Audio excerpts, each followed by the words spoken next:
Hey guys, welcome back to the channel. Today we're going to be testing the Lectric XPress 750 bike. This is the step-through model.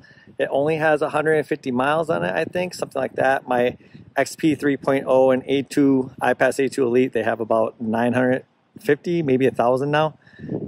This bike, I like the style of it more than the folding bikes, but we haven't been riding it much.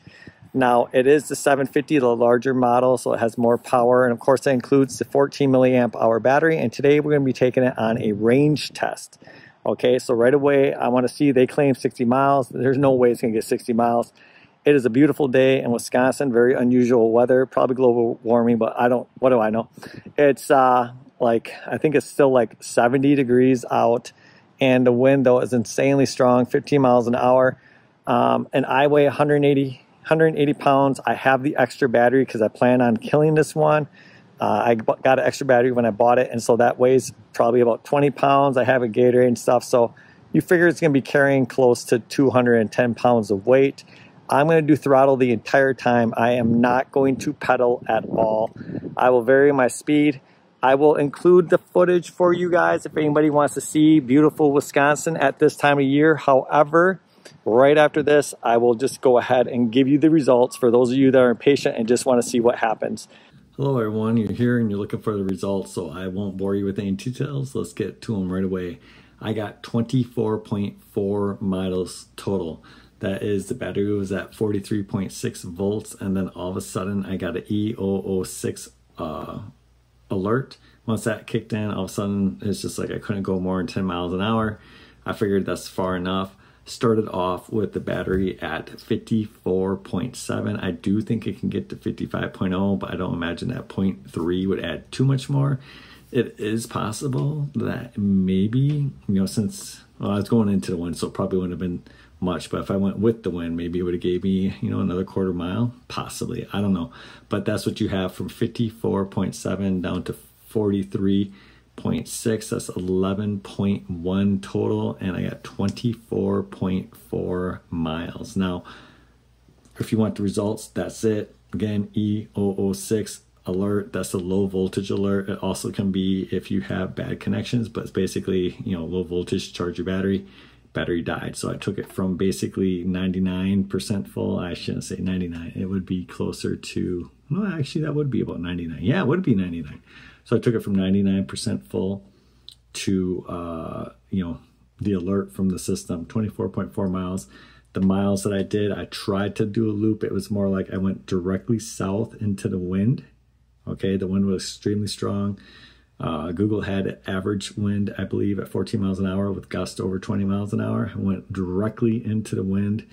That 6 miles, I believe, took like 4 volts, over 4 volts, just right there.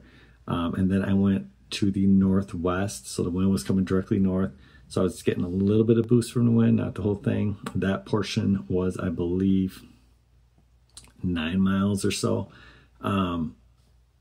Cruised there, and then I came directly, so I came straight down, cruised to the northwest, and then I came straight over from west to east. That portion was about 6 miles, I believe, maybe a little bit less. And that I could feel the wind directly on me, perpendicular, but not really in front of me. Sometimes it would swirl and be in front of me, pushing against me. That was on a highway. Some of the northwest portion was on a trail. On the trail, I did have to slow down sometimes because it got really bumpy and crappy. Other times I could cruise at 20. Once I got to the highway, I just maxed out the cruise, without pedaling the entire time. And on the first road where I went directly south, it was super bumpy, so I had to go slow for a while. I mean, the road is just crap. And then I almost completed my circle, but I was like, well, I still got battery left, so I went directly north on Double X. That's the road I started off south on. This time I went directly north, and that I had the wind at my back, and then I added on just a couple miles there, again ending up turning around, going back towards my house, and about 1.5 miles from my house I hit the E006 air. So that's what I got for you. I hope that's helpful for you. That is tremendous performance, way better than the XP 3.0 with the long distance battery, which I believe has the same capacity of battery, but I can only get like 16 miles full throttle like that. So, okay, that's what I got for you. Have a great day. Okay guys, we're getting started this time for real. What I mean by that is I did go just on the block here and turn on some earplugs because the wind is extremely strong, it's loud, and some people that drive insane. I got hands right now, 13 miles an hour.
Throttle, and this is just thumb, this is not left by your thumb.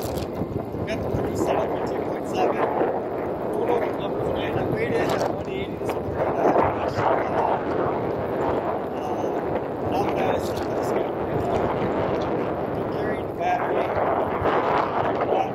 the extra batteries, it's got to be at least 2 pounds. I have a full Gatorade on mine.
Of the phone holder, but I do have it on super steady, so hopefully the video isn't too bad.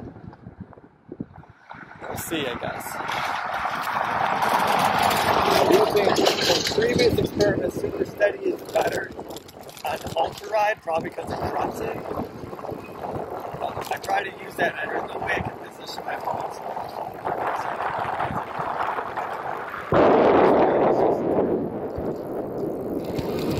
Travis.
FAQ, including the risk factors.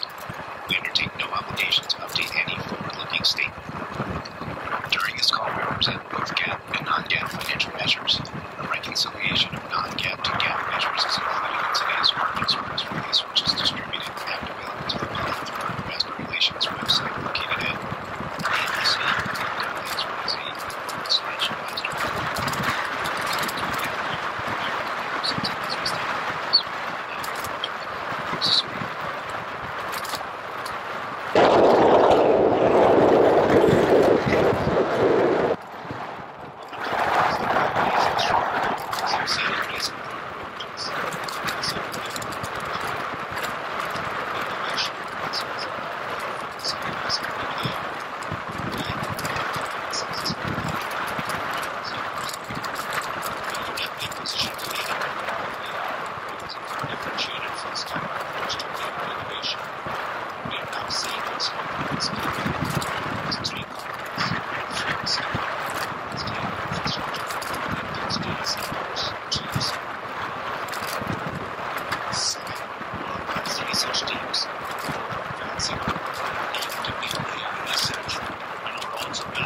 Millions of people and customers around the world, creating a virtual cycle. We quickly enjoy each of these. We continue to invest in state-of-the-art infrastructure to support our AI efforts, from the US to Thailand to Europe. We're also making clean energy investments, including the world's first corporate agreement to purchase nuclear energy from multiple small modular reactors, which will enable up to 500 megawatts of new 24/7 carbon-free power. We're also doing important work inside our data centers to improve efficiencies while making significant hardware. For example, we shared that since we first began testing AI overviews, we've lowered machine costs very significantly. In 18 months, we reduced costs by more than 90% of these queries through hardware, engineering, and technical breakthroughs, while doubling the size of our custom technology.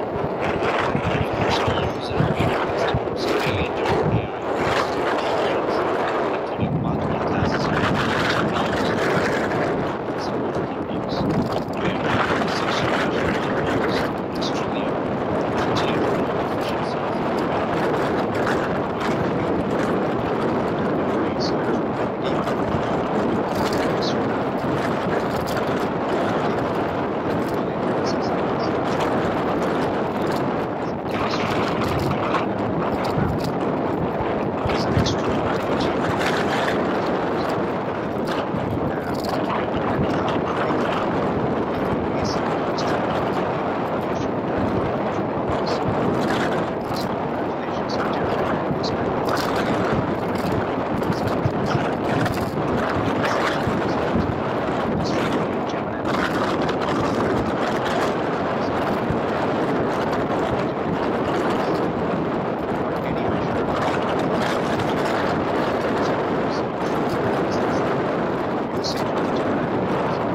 Maps is also performing well, helping people connect with businesses as they search. Circle to Search is now available on over 150 million Android devices, with people using it to shop, translate text, and learn more about the world. A third of the people who are trying Circle to Search now use it weekly, a testament to its helpfulness in version. Meanwhile, Lens is now used for over 20 million visual searches per month. Lens is one of the most operators we see on search because of its ability to answer complex multiple questions. All these AI features, it's just the beginning. You'll see a rapid pace of innovation.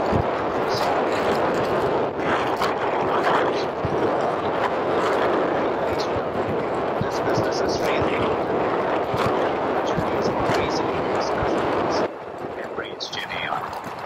We generated Q3 revenues of $11 million, up 35% over last year, operating margins of 17%. Our technology leadership and AI portfolio are helping us attract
It'll be interesting to see how Samsung's motion stability handles something. Okay, so let me get back up. I'm not going to go, so I was going 20 there for a little bit. So 20, I think I mentioned that. Ooh, geez, squirrel. Right into me. Don't get too crazy on the trail here. Maybe like 7.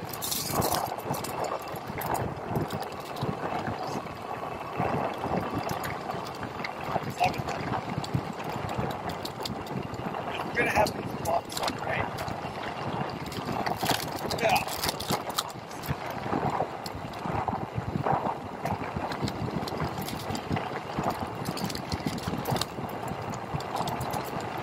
Right now, lighter light.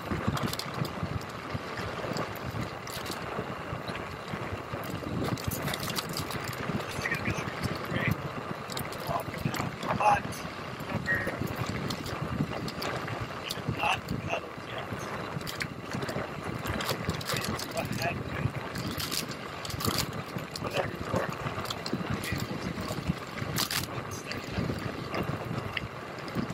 I have 20 extra batteries strapped on the back. A bottle of Gatorade, which is double wide.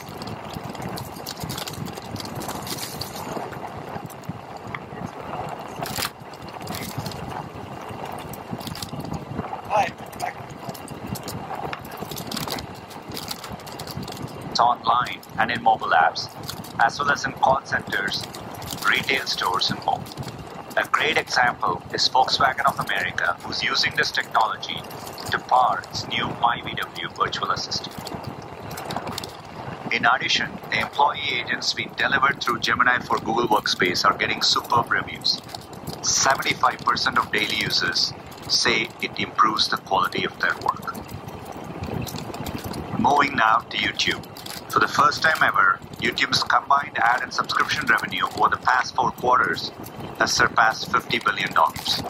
Together, YouTube TV, NFL Sunday Ticket, and YouTube Music Premium are driving subscription growth for the platform.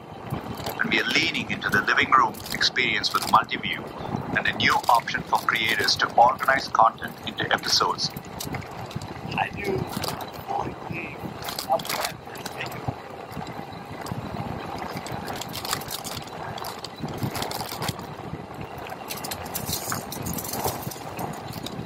I have a TV on screen. I probably should have slowed down. I think it's kind of looking for it. Got walkers. I apologize. By chance, I know people are going to watch it. I do what I'm calling. I should have slowed down. I don't like 55 people like this. It's because their dogs are dogs. It's like almost 7 people. I'm crazy now. Too fast. Just 5 minutes. Okay. Back to TV. Yeah, I think TV is fantastic. They are improving the interface of it day by day. Easy to use, intuitive, suggesting content, adding free channels, that are really enjoyable. They can deep search within the apps, find choices. Of course, it has YouTube. The experience for YouTube usage is great. So I really think that YouTube TV, I live in a rural area, people can switch you like a plane on YouTube TV. So I think YouTube TV has a lot of potential. The fact that you can share it with family members in an area like where I live, and we have a lot of extended families that live in this area. Children, a lot of big parents. So that's obviously not a big city. Maybe it isn't. Maybe it isn't. But so then people go, hey, you can share costs. You can share it. You're in the same area. You can share it. Maybe it's free. I'm not sure. You can share it. As long as they're keeping that, that's what's amazing. Anyways, to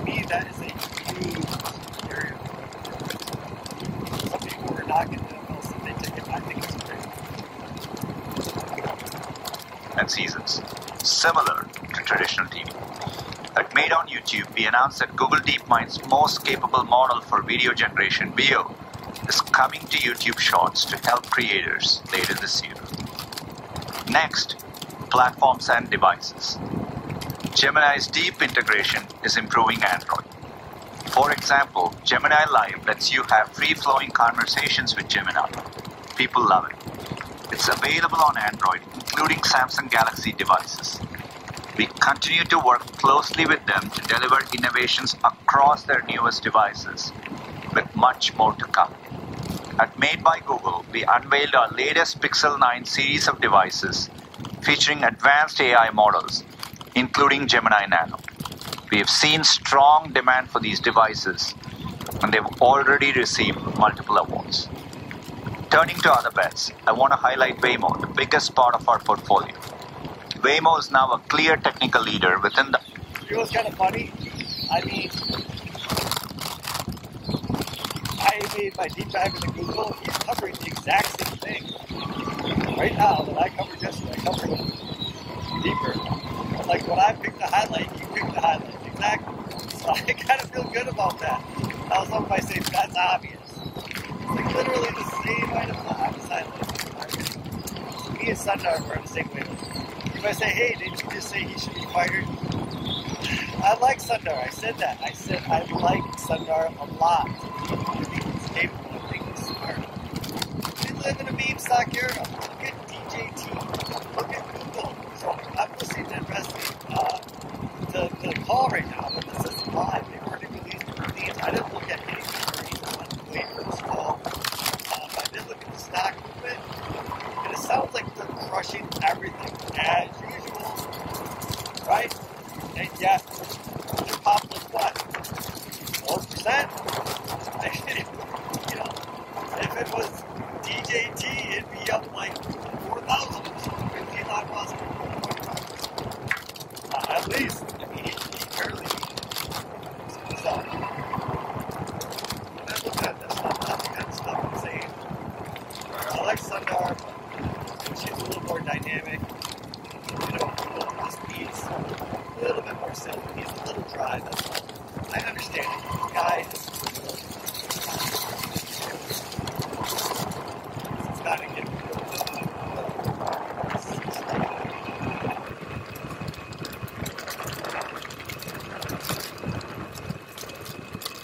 autonomous vehicle industry, creating a growing commercial opportunity. Over the years, Waymo has been infusing cutting-edge AI into its work. Now, each week, Waymo is driving more than 1 million fully autonomous miles and serves over 115,000 paid rides. okay. Yesterday, here's my conclusion time. What did I say about Waymo? Right? I said that a low expectation is 4 million rides by 2 weeks. Look at that. They already put 100,000. Getting last month, 100,000 now. What are they doing? It's like a hike. I think it'd be something half the distance. After they expanded to Austin. Very positive. They are by far, I think, leader. If they can solve it, roll it out. Super quick. But after not what I can understand. First time any AV company has reached this kind of mainstream use. Through its expanded network and operations partnership with Uber in Austin and Atlanta, plus a new multi-year partnership with Hyundai, Waymo will bring fully autonomous driving to more people and places. By developing a universal driver, Waymo has multiple paths to market. And with its 6th generation system, Waymo has significantly reduced unit costs without compromising safety. Before I close, I'm delighted to welcome our new CFO, Anand. We are thrilled to have her on board, and you will hear from her shortly. And as always, I want to express my gratitude to our employees worldwide. Your dedication and hard work have made this another exceptional quarter for Alphabet. Now, over to you, Philip. Thanks, Sundar, and hello, everyone. I'll start with performance for the quarter and then describe the progress we're seeing across ads, YouTube, and partnerships, highlighting the impact AI is already having on our business. Google Services delivered revenues of $76.5 million for the quarter, up 13% year-on-year. Search and other revenues grew 12% year-on-year, led by growth in the financial services vertical due to strength in insurance, followed by retail. YouTube ads revenues grew 12% year-on-year, driven by brand, closely followed by direct response. Network revenues were down 2% year-on-year. In subscriptions, platforms, and devices, year-on-year revenues were up 28%, driven by growth in subscriptions.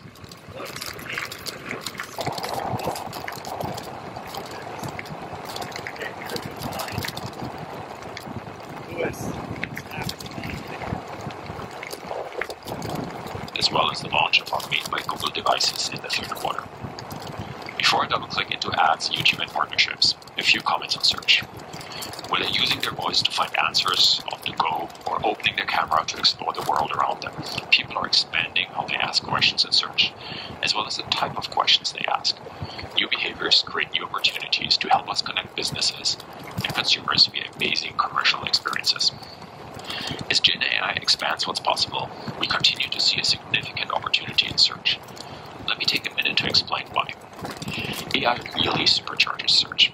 Our new AI-powered features make searches more helpful, and we continue to see great feedback, particularly from younger users. For example, we're starting to search.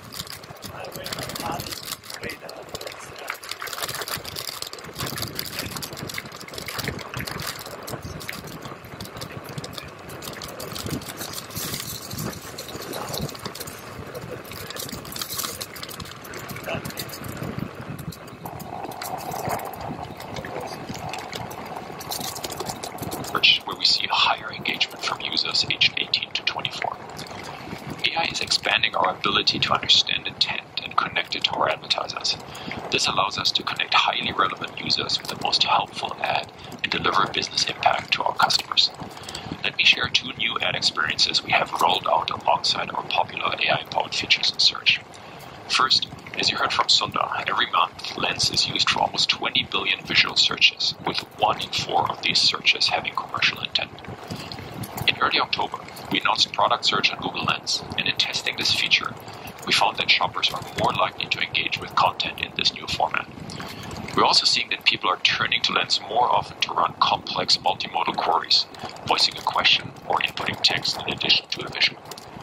Given these new user behaviors, earlier this month, we announced the rollout of shopping ads above and alongside relevant Lens visual search results to help better connect consumers and businesses.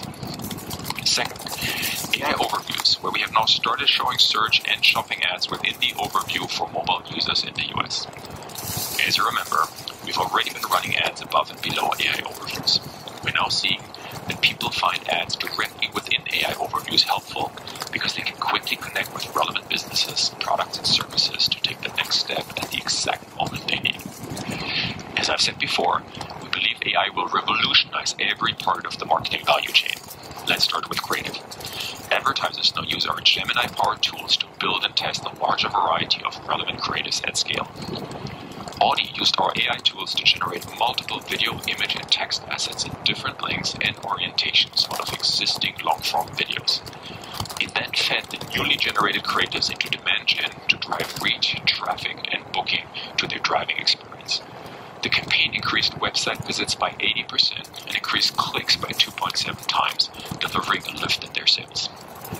Last week, we updated image generation in Google Ads with our most advanced text-to-image model, Imagen 3, which we tune using ads performance data from multiple industries to help customers produce high-quality imagery for their campaigns. Advertisers can now create even higher performing assets for PMax, demand gen, app, and display campaigns. Turning to media buying, AI-powered campaigns help advertisers get faster feedback on what creatives work where and redirect their media buying. Using demand gen, DoorDash tested a mix of image and video assets to drive more impact across Google and YouTube's visually immersive surfaces. They saw a 15 times higher conversion rate and a 50% more efficient cost per action when compared to video action campaigns alone. Last and most importantly, measurement. This this quarter, we extended availability of our open source marketing mix model Meridian to more customers, helping to scale measurement of cross-channel budgets to drive better business outcomes. On YouTube, we remain focused on building a platform that enables creators to thrive and unlocking a whole new world of creativity with AI. Creators are at the heart of the YouTube ecosystem, and the content they are making is driving robust growth in watch time across the platform. We're also using AI to greatly improve recommendations on YouTube. Driven by Gemini, our large language models have a deeper understanding of video content and viewers' preferences. As a result, they can recommend more relevant, fresher, and personalized content to the viewer. Short-form creation continues to thrive on YouTube. Shorts monetization improved again this quarter, and we continue to significantly close the gap with in-stream video, particularly in the US and other more highly monetizing markets. Of all the channels uploading to YouTube each month, 70% are uploading shorts. And we recently announced a top requested feature, the ability to upload shorts up to 3 minutes long. Also, advertisers can now book first position on shorts blocks in close to 40 markets. We're unlocking more opportunities in the living room. Our momentum here continues as we maintain our status as the #1 streamer in the US, according to Nielsen. This is driven by the strength of our creators, such as Michelle Carr and Reddit Link, who are increasingly crafting experiences designed specifically for the big screen. And it's paying off. The number of creators making the majority of their YouTube revenue on TV screens is up more than 30% year on year.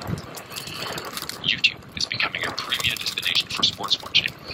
People come for the game and stay for the commentary and around the game content from creators like Evelyn Gonzalez, Adam W., and Brad Coleman. During the Olympics, content from Paris 2024 had over 12 billion views on YouTube. More than 850 million unique viewers watched over 40 billion minutes of content, with 35% on their TV screens. And recently, we kicked off our second season of NFL Sunday Ticket on YouTube TV, which continues to receive a positive reception from advertisers, our partners at the NFL, and fans. We've continued to invest in our product experience with improvements to multi-view and deeper integrations for fantasy football fans. Following up on my remarks from last quarter about broadcast, we had a strong upfront performance, with commitments up about 20% year on year. As always, let me wrap with the strong momentum we're seeing in partnerships. More and more of our partners are recognizing the breadth of our technologies and building solutions that leverage the very best of Google. For example, our recently announced strategic partnership with Vodafone Group spans Google Cloud, AI, Android, ads, and digital services. This multi-billion-dollar partnership will bring these technologies to more than 330 million customers across Europe and Africa. We're collaborating on more than 30 initiatives across 7 areas, including generative AI for consumers, the best-in-class TV platform, hardware, and cybersecurity. With that, a heartfelt thank you to Googlers everywhere for their extraordinary commitment, and to our customers and partners for their continued collaboration and trust. Anat, welcome to the team. It's great to have you with us. Over to you. Thank you, Philip, and thanks, Sundar, for the words of welcome. My comments will focus on year-over-year comparisons for the third quarter, unless they state otherwise. I will start with the results at the Alphabet level, and will then cover our segment results. I'll end with high-level commentary on investment at the Alphabet level. We had another strong quarter in Q3 with robust momentum across the business. Consolidated revenue increased by 15%, or 16% in constant currency. Search remained the largest contributor to revenue growth, followed by a robust 35% growth in cloud. Total cost of revenue was $36.5 billion, up 10%. Tech was $13.7 billion, up 9%. We continue to see a revenue mix shift, with Google Search growing at double-digit levels, while network revenue, which has a much higher tech rate, declined. Other costs of revenue was $22.8 billion, up 11%, with the increase primarily driven by content acquisition costs primarily for YouTube, an increase in depreciation associated with higher level of investment in our technical infrastructure, and higher hardware costs associated with the pull forward of our Made by Google launches from the fourth to the third quarter. Total operating expenses increased 5% to $23.3 billion. The increase was primarily driven by facilities-related charges, As a result of the action we're taking to further optimize our office space footprint globally, followed by depreciation, partially offset by a year-on-year decline in charges for legal and other matters. R&D investments increased by 11%, primarily driven by increases in compensation and depreciation expenses. Sales and marketing expenses increased 5%, primarily reflecting investment in advertising and promotional efforts related to the Made by Google launches, as well as for AI and Gemini. G&A expenses declined by 10%, primarily due to lower charges for legal and other matters. Operating income increased 34% to $28.5 billion, and operating margin increased to 32%. Net income increased 34% to $26.3 billion, and earnings per share increased 37% to $2.12. We're pleased with the progress we're making in re-engineering our cost structure, which is reflected in our operating margin expansion this quarter. We'll also continue to invest in the business to bring innovation to consumers, creators, and enterprises. We delivered free cash flow of $17.6 billion for the third quarter and $55.8 billion for the trailing 12 months. Year-on-year free cash flow was negatively impacted by the following items. In 2023, we deferred cash tax payments from the second and third quarter to the fourth quarter. And in Q3 2024, we made a $3 billion cash payment related to the 2017 PC shopping mall. We ended the quarter with $93 billion in cash and marketable securities. Now turning to segment results. Google Services revenue increased 13% to $76.5 billion. Google Search and other advertising revenue increased by 12% to $49.4 billion. The robust performance of Search was broad-based across verticals, led by the financial services vertical due to strength in insurance, followed by retail. YouTube advertising revenue increased 12% to $8.9 billion, driven by brand, followed by direct response advertising. As Phil mentioned, we're seeing strong momentum in YouTube, including robust growth in watch time across the platform, and are excited about the new features and products we're bringing to creators. Advertising revenue of $7.5 billion was down 2%. In the third quarter, year-on-year growth in all our advertising revenue lines was impacted by the increase in strength in advertising revenue in Q3 last year, in part from APAC-based retailers. Subscription platforms and devices revenue increased 28% to $10.7 billion, reflecting growth in subscription revenues, as well as the launch of Made by Google devices in the third quarter. We continue to have significant growth in our subscription products, driven primarily by YouTube TV and YouTube Music Premium, as well as Google One, primarily due to increases in the number of paid subscribers. With regards to platform, we're pleased with the performance in Play, primarily driven by an increase in buyers. Google Service operating income increased by 29% to $30.9 billion, and operating margin was 40%. Turning to the Google Cloud segment, which continued to deliver very strong results this quarter. Revenue increased by 35% to $11.4 billion in the third quarter, reflecting accelerated growth in GCP across AI infrastructure, generative AI solutions, and core GCP products. Once again, GCP grew at a rate that was higher than cloud overall. We also saw strong Google Workspace growth, primarily driven by increases in average revenue per seat. As you just heard from Sundar, the robust innovation and expanded AI offerings within our cloud business are allowing existing and new customers to realize measurable business benefits, including reduced costs, greater customer engagement, faster response time, and better revenue conversion. Google Cloud operating income increased to $1.9 billion, and operating margin increased to 17%. The operating margin expansion was driven by strong revenue performance across cloud AI products, core GCP, and Workspace, as well as ongoing efficiency initiatives. As for other bets, for the third quarter, revenue were $388 million, and operating loss was $1.1 million. I'll highlight just a couple of accomplishments in the quarter for Waymo. We're excited about the progress we're seeing in Waymo, as Sundar mentioned, and the increase in the number of paid rides. We're planning to continue to expand our geographic coverage and reach more customers in existing markets and new markets. Waymo, our drone delivery company, recently passed the 1-year anniversary of scaling its partnership with Walmart in the Dallas-Fort Worth area, now operating in 11 stores and serving 26 different cities and towns. Turning to alphabet level activities, the largest component of this slide is our investment in AI research and development activities, which support all of Alphabet. There were 2 notable items that impacted the operating loss in alphabet level activities. First, a $607 million charge related to decisions we made to further optimize our physical footprint and office space globally, and second, our ongoing investments in AI R&D, including the full core effect of the organizational changes we've made in May to move some additional AI teams from Google Services to Google DeepMind. With respect to CapEx, our reported CapEx in the third quarter was $13 billion, reflecting investment in our technical infrastructure, with the largest component being investment in servers, followed by data centers and networking equipment. Looking ahead, we expect quarterly CapEx in the fourth quarter to be at similar levels to Q3, keeping in mind that the timing of cash payments can cause variability in quarterly reported CapEx.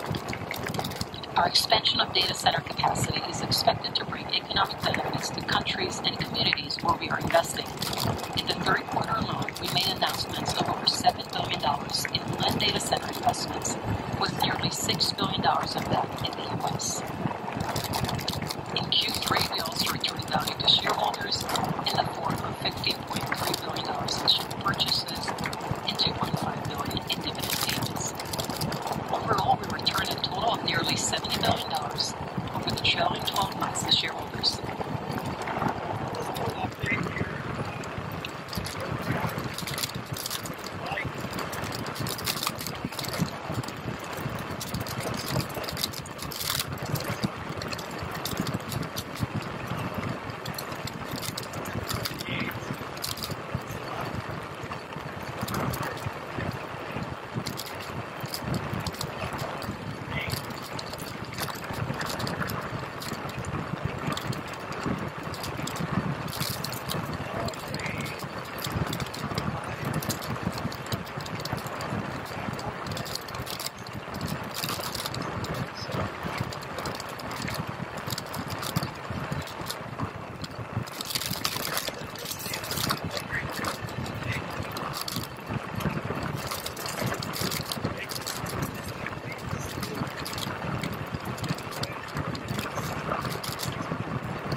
It is cordial. I got some in my case. Just wish there was someplace I could put it in.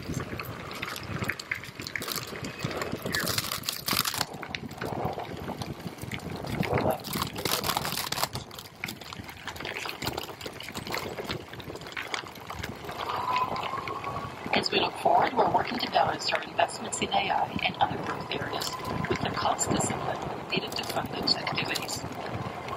As we think about the remainder of 2024, there are a couple of dynamics to consider. In terms of revenue, year-on-year growth in advertising revenue will continue to be impacted by the increasing strength in advertising revenue in the second half of 2023, in part from APAC-based retailers. And there will be a headwind to year-over-year growth in subscription platforms and devices revenue in the fourth quarter due to the pull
opportunities and great innovation in AI requires global reach, which we have through products and platforms, as well as continued meaningful capital investment. While we have a strong balance sheet to be able to support these investments, we will be looking for efficiencies so that we can fund innovation in priority areas. Sundar Ruth and our leadership team started important work to re-engineer our cost structure, including efforts such as optimizing our headcount growth, our physical footprint, improving the efficiencies of our technical infrastructure, and streamlining operations across the company through the use of AI. We plan to build on these efforts, but also evaluate where we might be able to accelerate and where we might need to pivot to free up capital for more attractive opportunities. Thank you. Sundar, Philip, and I will now take your questions. Thank you. As a reminder, to ask a question, you will need to press star one on your telephone. To prevent feedback, we ask that you limit your questions needed. And our first question comes from Brian Nowak with Morgan Stanley. Your line is now open.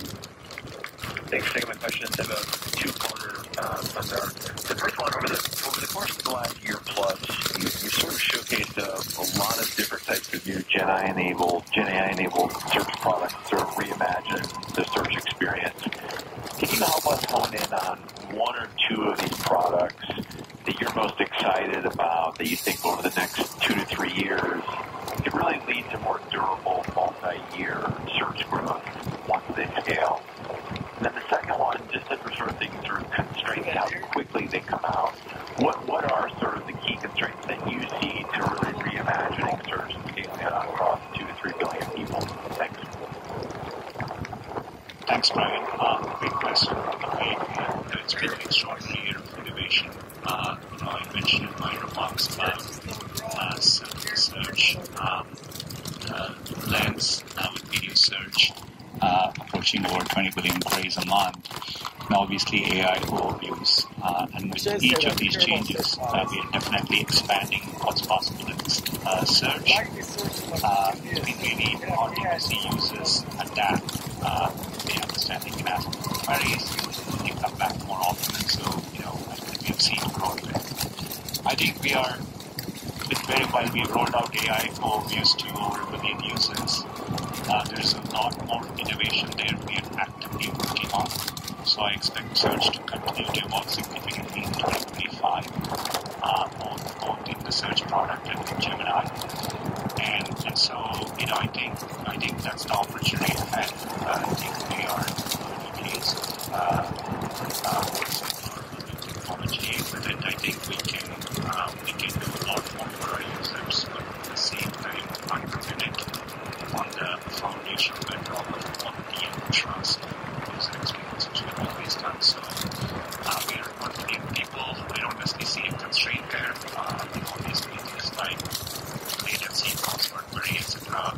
But you've seen us over the past 18 months make substantial progress. So we'll continue rolling it out more, and we'll keep evolving. I think search, if I were to give it 12-month outlook, I think, it's going to continue to evolve, and it will be at the forefront of that innovation. There went the speaker. Our next question comes from Doug Anmuth with JP Morgan. Your line is now open. Great, thanks for taking the question. That's for Sundar and Anat. Can you talk more about the infrastructure advantages and CapEx efficiencies you generate from Google's own TPUs, and how does that influence your CapEx spending going forward relative to peers and other This is a great question. leading cloud service providers? Thanks. Thanks, Doug. I'll take the first part, and Anat can give color on the CapEx spending part. Look, I think we are well positioned because in our AI infrastructure, we have a comprehensive solution. Right? We have all the leading AI accelerators, GPUs, DPUs, as well as CPUs, and we are investing in all of them.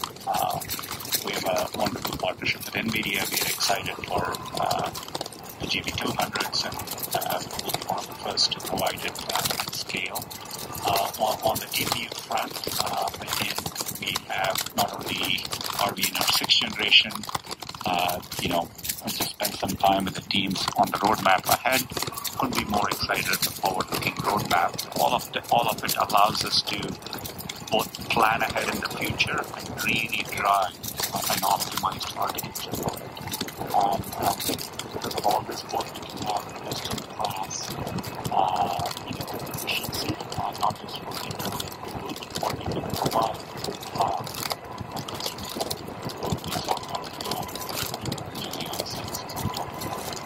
So I'm pretty excited about how we are set up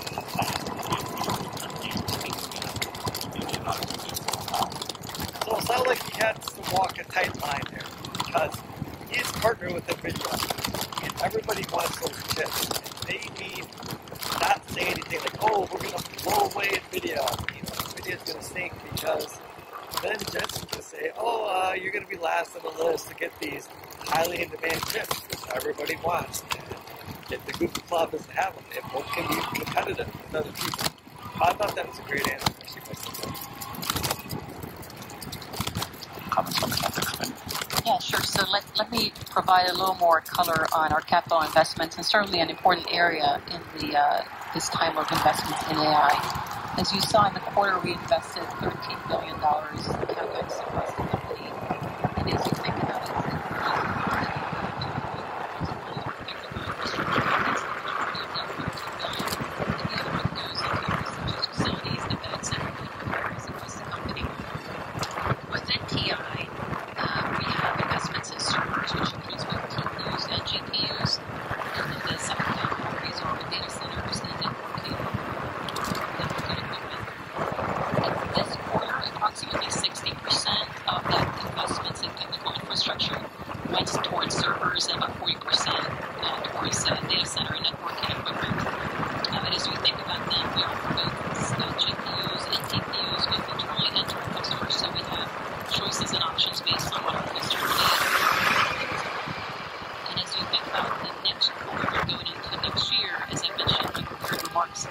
we will be investing in Q4 at approximately the same level that we've invested in Q3, approximately $13 billion.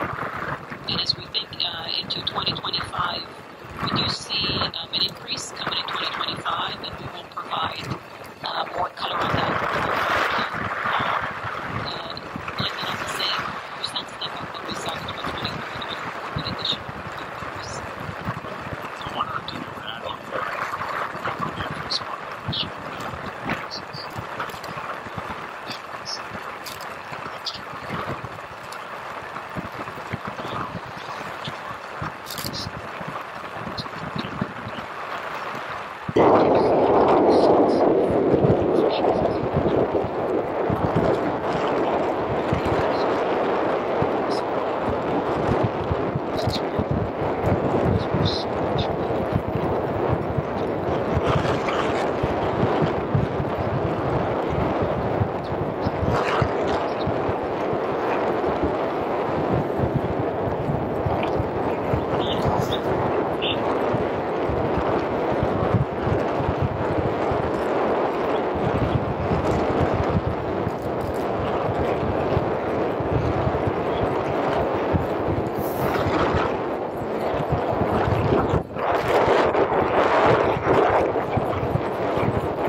Okay, let's go ahead and figure out what we got here. It says 43.6 volts left.